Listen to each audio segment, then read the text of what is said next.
Breaking news చూస్తున్నాం. Film Nagar లో చిన్నారిపై tuition teacher దాష్టికం బట్టబయలైంది. 7 ఏళ్ల బాలుడిని అట్లకాడతో కాల్చింది. ఓయూ కాలనీకి చెందిన 1వ తరగతి విద్యార్థిపై ఈ దాష్టికానికి పాల్పడింది. ట్యూషన్ లో చదవడం లేదనే కారణంతో చేతులు, కాళ్లు, ముఖంపై వాతలు పెట్టింది.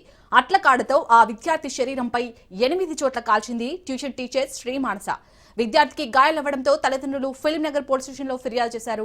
బాలుడిని వైద్య పరీక్షల నిమిత్తం గోల్కొండ ఏరియా ఆసుపత్రికి తరలించారు. ఫిలిం నగర్ పోలీసులు తమ కొడుకును విచక్షణ రహితంగా అట్లకాడతో కాల్చిన శ్రీ మానసపై కఠిన చర్యలు తీసుకోవాలని తల్లిదండ్రులు డిమాండ్ చేస్తున్నారు.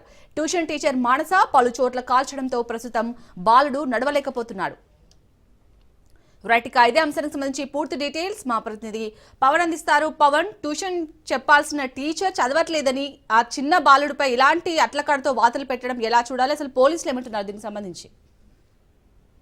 చూస్తే దీనిపైన పోలీసులు కూడా ఫిర్యాదు చేశారు. ముఖ్యంగా చూస్తే మాత్రం ప్రధానంగా స్కూల్ పిల్లలకు ట్యూషన్ చెప్పేది పోయి అట్లకర్రలతో ఆ బాలుని చాలా కాల్చి మరీ ఒక వాతలు పెట్టే నేపథ్యంలో స్కూల్ టీచర్ పైన పోలీసులు కూడా ఫిర్యాదు చేశారు. ఓయూ కాలనీకి చెందిన 1వ తరగతి విద్యార్థి తేజ నందన్ పైన ఒక దాడి జరిగింది. ట్యూషన్ లో చదవటం లేదనే ఒక కారణంతో చేతులు, కాళ్ళు, ముఖం పైన కూడా వాతలు పెట్టారు ట్యూషన్ టీచర్. ఈ నేపథ్యంలో చూస్తే మాత్రము ప్రధానంగా దీనిపైన పోలీసులకు ఫిర్యాదు చేయడంతో పోలీసులు కేసు కూడా నమోదు చేశారు. ఫిలిం నగర్ పోలీసులు తమ కొడుకును విచక్షణ రహితంగా కొట్టిందని చెప్పి ఆ యొక్క మానస పైన కఠిన చర్యలు తీసుకోవాలని చెప్పి కూడా ప్రధానంగా ఆ చర్యలు తీసుకోవాలని పోలీసులకు ఫిర్యాదు చేయడంతో పోలీసులు కేసు నమోదు చేశారు. అంతేకాకుండా ట్యూషన్ టీచర్ మానస అట్లకర్రతో కాల్చడం వల్లనే ఈ యొక్క బాలుడికి ఇంత ప్రమాదం చోటు చేసుకుందనేది మాత్రం ప్రధానంగా తల్లిదండ్రులు కూడా చెప్తున్నారు. మొత్తానికి ఓవరాల్ గా మాత్రము ఈమె చాలా పిల్లల పైన కూడా ఇట్లా అట్లకర్రలతో కూడా దాడి చేస్తుందనేది మాత్రం మిగతా సంబంధించిన స్టూడెంట్స్ కూడా